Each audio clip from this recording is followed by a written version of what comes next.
أما علتي حنت ما علتسي مسنبسي تجانا مزمر زميرة إجزابيها بنفسي رخي وياه كل سبت تاريخ خمسي مزمور داويت بجز كان ببدأ يقوله ولا تليت محرق جز ليت محرق جز لي فلت سمعنا تيجي جيجا سنة نفس خاق أنق أتسمع هوت مسا أي جانا اللي خلنا متحف كل هوتي كل جديد أبراهام لم يتعمد الأكل تصبي وإجزاب حقيقتنا لا زرزرنا مالتي حقيقتنا لا تسمعنا تلصر حنايو مع الثلاثة رئينا إجزابير اللي حزننا له مع الثلاثة رئينا عن اللي قدسنا تفتيرة عن اللي نسهنا تفتيرة قلنا قش شيء هوتي إجزابير كولبونا أبريريو وهناتو إجزابير وينجيل مالتنا ما زي حدا قدس داويت يقعنا داويت مزمور أو وينجيل زرزر اليوم لازم بروخات وينجيل تنبذلنا مزمور داويت تنبذلنا بتقدس الناس نين السحب وانا بالحاونا مت كل جزء فينا بمزمور داويت سي هندي يلصلي الخاص ثلاثة لزمر تخوينا معلتي ثلاثة تزمر مو ناقا سلشكات حرقو مخناتو مزمار يلمد خاي مزمار يلمد لمن تايل سلشيني ناي صلاتي مخرسي بتن تبلتلنا حملنا نصلي مزمور داويت مالك قدس داويت سي تقنا قتلت هيزميرو مفلات تسفا سينو تسفا تدل تلخت هيزميرو زي اول مفلات مزمور داويت بليع اخل بليع حيصلديو مزمور داويت تصلت له افاي ملء يبلني ما يملء مالتي مزمور داويت تصلت له تفعل حسواتي يسمعني تفعل حسواتي يبتن سلام كريستوس املخنا مسكلاتنا يكون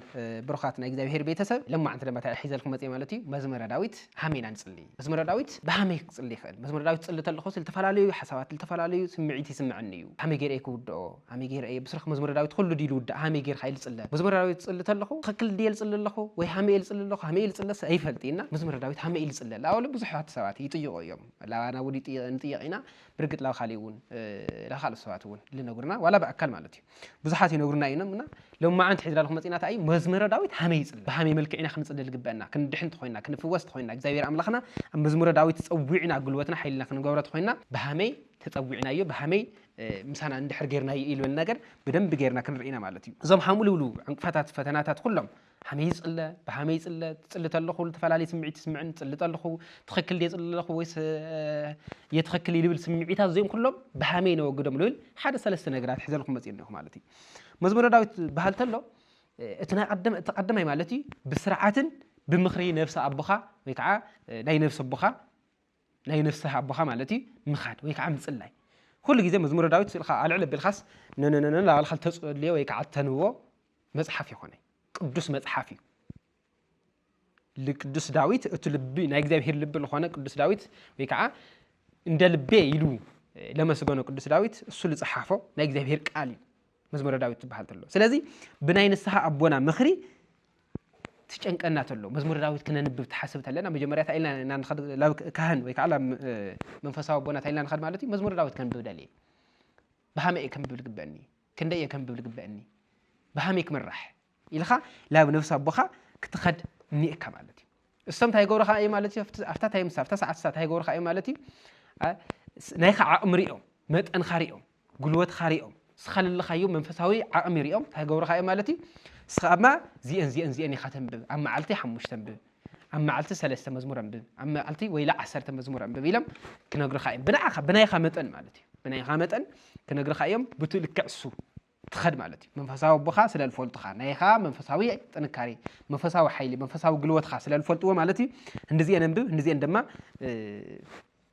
عقم خايين يلوم كل جيت ساتن كتراجم مستنكر خا قصر دما ساتن لاوسخا كتخد እንደዚህ እንወስخ ላውልኻ ከዱ ምንቲ بمنفساو بخا ወይከዓ ናይ ንስሐ بخا ምኽሪ ክትخد حمل ግበካ ተናሚ ጀመርያ مالتي እትخላይታ እዩ بمستوعل مጽላይ بمستوعل كل جزء وددر يخوني متحف قدس منباب ويكع مزمور داويت منباب مالت وددر يخوني تأخذ قبل الجبة كمالتي بمستوى على مسلاي مسنا بسخة تتحزو مسنا بسخة تجانيو تجنيك إجزابير قصاي ييو حيليو تقول تلخا ويكع إجزابير حلاوية تقول تلخاسي حلاوي خا إجزابير لا جبرخا لا استوعب خا قنّي مالتي سخن بالولا من قدي لما بود دار ويكع هندزي معلتي أما معلت ثلاثة مزمور زميرة ويكع معلت حد نقص زميرة لا والخا لمن نجار لي خنا أما معلتي حنت معلتسي مسنبسي تجانا مزمور زميرة إجزابير ونفسي رخي ويو إجزابير ولبنا يرخي ويو لو لبنا يفتشسي أو لبنا يرخي ويو لخا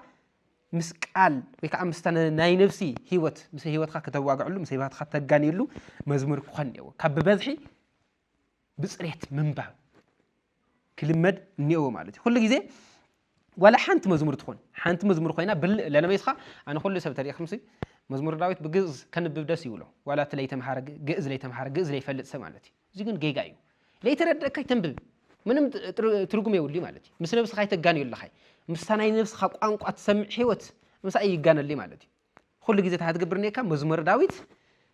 ምስ ልቦናኻ ክጋነ ምስ ነብስኻ ክጋነ ምስ ህይወትኻ ክጋነ ምእንቲ ብልርድእካ ቋንቋ በትግርኛ እንዮ በመሓርኛ እውን እንዮ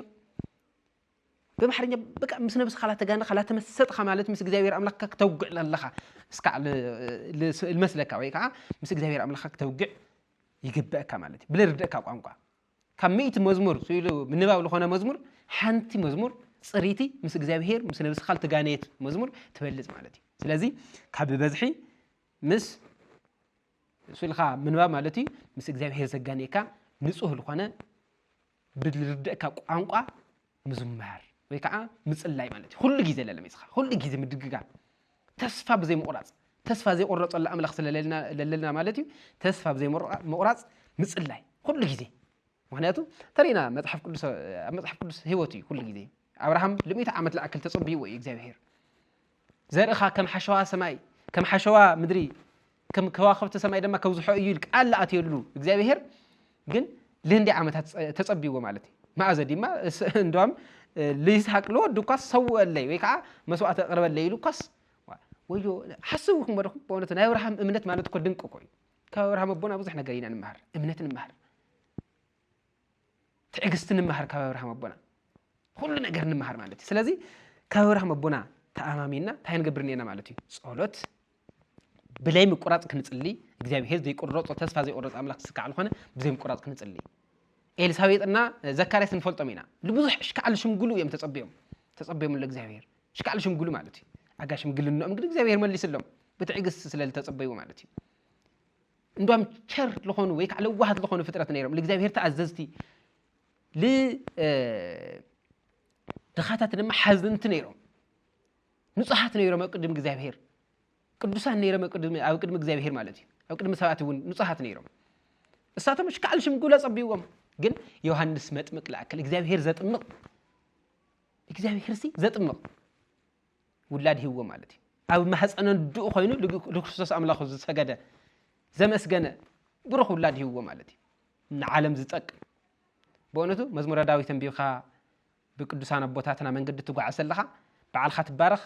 ዝወለድኻዮ ዝጣዓምኻዮ ኩሉ ዝተባረኸ ይኾን ማለት እዩ ስለዚ እንታይ ኢና ክንገብር ልግበአና ማለት እዩ ኩሉ ግዜ መዝሙረ ዳዊት ተንብብ ተለና ብዙ መልክዕ ዝክነንብብ ብጽሬት ክነንብብ ብትሕትና ክነንብብ ይግበአና ማለት እዩ እቲ ሳልሳይ እንታይ እዩ መዝሙረ ዳዊት ክንጽሊ ከለና ኩሉ ግዜ ብትሕትናይ ብስግደት ክንዕጅቦ ይግበአና ኩሉ ግዜ ዝየም ቢበ ኢልና ልምንጋር ወይ ከዓ ነብስና ትዕቢት ልምስማዕ ኣነኮ መዝሙር ዳዊት ኩሉ ግዜ ኣነኮ ኩሉ ግዜ መዝሙር ዳዊት ላንበኹሲ ሃምዘም ፈሪሳውያን ንብለና ፈሪሳውያን ሲ ብበዝሒ ጸሎቶም ዝስምዑ ይመስሎም ይለና ሰነፋት ይትኹኑ ተሓዊእኩም ጸልዩ ብትሕትና ጸልዩ ብስግደት ጸልዩ ትጽልት ኣለና ብትሕትና ክንጽልይ ይግበአና ኩሉ ግዜ ማለት እዩ ብትሕትና ሓጢአትና ላዘርዘርና ማለት እዩ ሓጢአትና ላትሰምዕና ትልሰርሐናዮ መዓልቲ ላተርኤና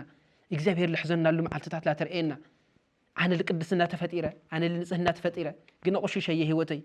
እግዚአብሔር ካብ ልቦናይ ኣባሪረዮ ምክንያቱ እግዚአብሔር ምስ ጻልማት ዝኾነ ሓጢአት ሓደ ዝገብረ ነገር የብሉ ሓጢአት ተእትለና ላብ ልቦናና ኸፋዕት ተእትለና ዲያውሎስ ተእትወተለና እግዚአብሔር ይወጽእ እግዚአብሔር ይፍልየና ብምሕረቱ ኣና የለይ ማለት እዩ እግዚአብሔር ተሪሕና ድማ ቆሻሻታት ንኾን ማለት እዩ ስለዚ አይና ንብለና ማለት እዩ መዝሙር ትዝምር ተለና ብትሕትና ክንዝምር ከም ዝግበአና ክንጽሊ ከም ዝግበአና ብትሕትና ኩሉ ግዜ ማለት እዩ እዚኣ ብትሕትና ጥራሕ እውን ይኹን ብስግደት ክንዕጅቦ ከም ዝግበአና መዝሙር ቆይምኻ እንደውም ቦታትና ታይሉና ደው ኢልኻ እንድሕር ጸሊኻ ይብሉና መዝሙረ ዳዊት ማለት እዩ ንሃገርኻይ ንህዝብኻይ ንባዕልኻይ ትጥቀም ተድሕን ትፍውስ ማለት እዩ ካብ ዝተፈላለዩ ነገራት ትድሕን ከፍ ኢልኻ እንድሕር ዘሚርኻ ለቤተሰብኻይ ናስጋ ዘመድኻ ማለት እዩ ናስጋ ዘመድኻይ ለባዕልኻይ ትፍውስ ወይ ከዓ ተድሕን ካብ ዝተፈላለዩ ፈተናታት ካብ ዝተፈላለዩ ኸፋኣት ነገራት ተድሕን ይብሉና ሃሪስኻ እንድሕር ዘሚርኻ ሃሪስኻ እንድሕር ጸሊኻ ድማ ንባዕልኻ ጥራሕ ተድሕን ይብሉና ስለዚ በእውነቱ እትልበለጸታ እዩ ማለት እዩ ስለ ሃገር ጸልዩ ይብል መጽሐፍ ቅዱስ ቤተክርስቲያን ትብለና ስለ ሃገር ጸልዩ ስለ ህዝብ ጸልዩ ስለ ዓለም ጸልዩ ቤተክርስቲያን ማለት ዓለማዊት እያ ዓለም ለኸ እያ ቤተክርስቲያን ማለት ኩላዊት እያ ቤተክርስቲያን ማለት ሃዋርያዊት እያ ቤተክርስቲያን ማለት ቅድስት እያ ዘነርባዓት ባህርያት ቤተክርስቲያን እንድሕር ፈሊጥና ኮይና ስለ ዓለም ንጽሊ ኢና ስለ ሃገር ንጽሊ ኢና ስለ ህዝብ ንጽሊ ኢና ቅድስት ምዃና እንድሕር ፈሊጥና ክንቅደስ ኢና ብትቅድስና ደረጃ ስንጓዓዝ ኢና ማለት እዩ ስለዚ ብሩኻት እዚ ምዃኑ ፈሊጥና መዝሙረ ዳዊት ጽልት ኣለና ኩሉ ግዜ ብትሕትና ክንጽልህ ከም ዝግበአና ብስግደት ክንጽልህ ከም ዝግበአና ብንብዓት ክንጽልህ ከም ዝግበአና ቅዱስ ዳዊት እኮ ዓራቱ ይሓጽብ ነይሩ እግዚአብሔር ተይረኸብዎ እዚ ካብዛ ዓራት እዚ ርሕቀ ይብሊ ኣምላኸይ ክጽበ ዓይንተይ ፈዚዘን ዓይንተይ ነቢዕን ብንብዓት ዓራት ይሓጽብ ኣለኹ ይብል ነይሩ ዝተቀደሱ ዓይንቲ ዝሃቡ ቅዱስ ዳዊት ይበውነቱ ብናይ ንስሐ መንገዲ ዝተጓዓዘ ህንዲ ቅዱስ ዳዊት የለ ይበውነቱ ዝደሓነ እግዚአብሔር ዝረኸቦ እንደ ልበይ ወይ ከዓ ከም ልበይ ኢሉ ወንጌል ተሰራሕዋ ወንጌል ፈጺሙ ዝተረኸበ ቅዱስ ውላድ ከም ልበይ ልብ ዝተሃለ ናይ እግዚአብሔር ወንጌል እዩ ናይ እግዚአብሔር ልብ ማለት ወንጌል ይብለና ሊቃውንት ቦታትና ትነግሩና ተሎ ማለት ወንጌል ማለት ድማ እዚ ሓደ እዩ ቅዱስ ዳዊት ወይ ከዓ ናይ ዳዊት መዝሙር ኣብ ወንጌል ዝርዝር እንየው ማለት ስለዚህ ብሩኻት ወንጌል ተንብተልና መዝሙር ዳዊት ተንብተልና ብትቅድስና እዚ ናይ ንስሐ ቦና ብልሃውና መጠን ኩሉ ግዜ ሲና بمزمور داويتي هندي يلصلي الخاص 30 لزمر تخوينا معلتي 30 تزمر مو ناغا سلچكات حرغو مخنياتو مزمار يلا مدخاي مزمار يلا مدخاي لمنتا يلسلچيني تخكل يصلي له ويس يتخكل يلاونا نጭنق لنا مجمريا لناي نفسي ابونا بيقعا ناي نسها ابونا حاتيتنا هندي زمر هندي كصليلنا محتار اتخلايت ايو ببذح لي يكون زي بنصحنا ወይ ከዓ بواحد ኮይኑ ግን بصريت ምጽላይ او እግዚአብሔር አምላክ ኸይልኻ ነፍስኻ ምስ እግዚአብሔር ክትራኸበሉ ልኽእል መዝሙር ምጽላይ እተሳለሳይ ድማ በስግደት በትሕትና በፍቅሪ ምጽላይ ምስ ሁሉ ይቅርታ ይልኻ እግዚአብሔር መን ትክሰምዓካ ምስ ሁሉ ይቅርታ ይልኻ ትሕትና ፍቅሪ የዋህነት ትዕግስቲ በዚኦም ኩሎም እግዚአብሔር ትምልሰልኻ ድማ ምእንቲ በትዕግስቲ ተጽበዩ ብናው ዓለ ሰዓት ክመልሰልኻ ይሱ ላእኻ ብልጠቀመሉ ሰዓት ማለት እዩ ስለዚህ ብሩኻት አጻላልያ ጸሎት ኻሊ ማለት ብልተፈላለየ ነገራት ስለንምለሰኩም ማለት እዩ ጸሎት በሃመይ ጽለ መዝሙረ ዳዊት ታይ ዓይነት ኃይሊ ይበና በሃመይ ተጸልዩና ኃይሊ ልበና ልብል ነገር እዚኦም ሒዝና ክንጽልይ ይግበአና ማለት እዚኦም እንድሕር ሒዝና እንድሕር ጸሊና በእውነቱ ይለኩም ለኹ ሰላም ክንረክብ ኢና ዕረፍቲ ክንረክብ ኢና ስለጨንቀና ለሎ ሁሉ ዓለማዊ ነገር ዳዊት የጨነቆ ነይሩ እግዚአብሔር ኃይሉ እግዚአብሔር ጓሳው እግዚአብሔር ጉልበቱ ምስ ገበረ ግን ሰላም ረኺቡ ተምላ ጓይዎ ነውር ሳኦል ላጓዩ ለሃለየሲ ወይጉ ድህሬሙ ጸላኢቴ ትብልተሎ እቶም ጸላኢቴ ላብ ድሕሪት ይመለሱ حسابهم كل يبتن تبلتلو يبتن نير حساباتهم لدحريهم يملسوا نيرهم مالتي احنا وين حساب خفوق تنكل لا انا سبسوانا تلو قاتلونا خفوق غورنا كودقنا عرختنا يكونوا ويكع صلاتنا غراوتنا تمخرو تلو ناي صلاتي مخرسي يبتن تبلتلنا حملنا نصلي مزمور داويت مالتي قدس داويت سي تيقنق تلو تايزميرو مفلات تسفا سينو تسفا تدل تلخ تايزميرو زي اول مفلات حلاو ليولو قلوة ليولو حقاز ليولو تسمع تلخا من زميرو علم جلم تولو تلا تسفات سنتلو تايل بلز مزمور زميرو حاتيات صريحي جن لو نسها من قدي لو تسفى من قدي لا يكذب كم لستلخا تاي زميرو زي مفلات إدلينا مالك زي أن ندحر زميرنا وصفالتنا ندحر بتمن قد ستوقع عايزنا دما بونتو سلامة وكريستوس ولبنا نحضر لخالو سلامة سلامة هو تنركم مالتي أشوف اللي بعلنا مزمور داويت بيوناسي أشوف اللي بعلنا سلام مركب اللي بعلنا سلام رخي وناس اللي تخفوا الحسبنا سوون خفتوا خفوا جور تماليسو صبك حسب اللي بعلون دستك ركب ناي مقبر عاق مني أو مالتي مزمور داويت لازم بروخات بزمل كعزي كنزمر كنصلي يجبنا مالتي خلي معلت دما أم مزمور داويت هم غيرنا إن نصلي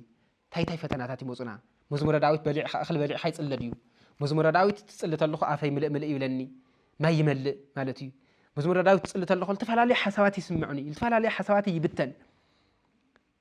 بصراحه كاو داويت خطاينا نمهر كمنا داويت هيوت سي احنا تاينا نمهر مزمور داويت زميرو لصحافلنا ناي قدوس داويت مزمور ويكا ناي قدوس داويت هيوت تاريخ تاينيرو كاو تاين نمهر احنا ناي حدنا هيوت او نرخوينا مالتي لازم بروخات بزو لكعزي كنمص ويكا كننغاغرينا እግዚአብሔር አምላኽና አብዝ መዝሙር ዚ ወይካ ቅዱስ ዳዊት ሓዲሩ فوسي محرات يقرتا تحتنا كبنا بملؤ امنت بملؤ نصانت معناتي كنصلي كنسمعو يغبانا معناتي معناتو تايلونا ليقاونت بوتاتنا احنا لا እግዚአብሔር كتصلتلنا يبلنا احنا لእግዚአብሔር نغرولنا معناتي مصحف ቅዱስ ተንብብተለና ዳዊት ከንብብተለና ግን እግዚአብሔር ለአና ይነግረና ለማለት ይሉናና እግዚአብሔር ነገረና ቃላት እግዚአብሔር ነገረና መኽሪ እግዚአብሔር ነገረና መንገዲ ሒዝና ክንጸድቕ ሒዝና ክንድሕን ደስታ ክንረክብ ይግባና ኩለኩም ደሊ እግዚአብሔር አምላኽና ደስትኡ ፍቅሩ ትሕትንኡ በረከቱ አባና ይሕደር ናይ ቅዱስ ዳዊት በረከት ናይ ቅዱስ ዳዊት ፍቅሪ በእውነቱ አፍቃሪ ሰብ ነይሩ ቅዱስ ዳዊትና ለሁሉ እግዚአብሔር ለፍቅር ሰብ ለፍቅር ማለት በመዓረ ለሁሉ ሰብ በመዓረ ፍቅር ነይሩ ቅዱስ ዳዊትና ላፍቱ ደረጃ ስከፍት ለማ መዝሙር ዳዊት በመንዳዊ ብሩኻተይ ስለዚህ እዚ ሓይሉ እዚ ክንረክብ ተኾይና ብዙ ልክዕ እዚ እንድሕር ተመላሊስና እዩ ሰላም ክርስቶስ ምሳና ይኹን ሁሉ ነገራት በእውነቱ ዓለም ለሎ ጭንቀት ዓለም ለሎ ዛቻ ዓለም ለሎ ተስፋ ለቆርጽ ነገራት ሓዲግና መዝሙር ዳዊት ነንብብ እግዚአብሔር ንረኽቦ ኢና ትናይ ዓለም ፈጣሪ ክርስቶስ አውዚ ረኺብና نتنا عالم فتنات تكون سجروا كلكم دلي إذا أملاخنا حيلنا بركتنا سلامنا عرفتنا نصيمه يعرفنا وسبحانك لك ذبيه سلام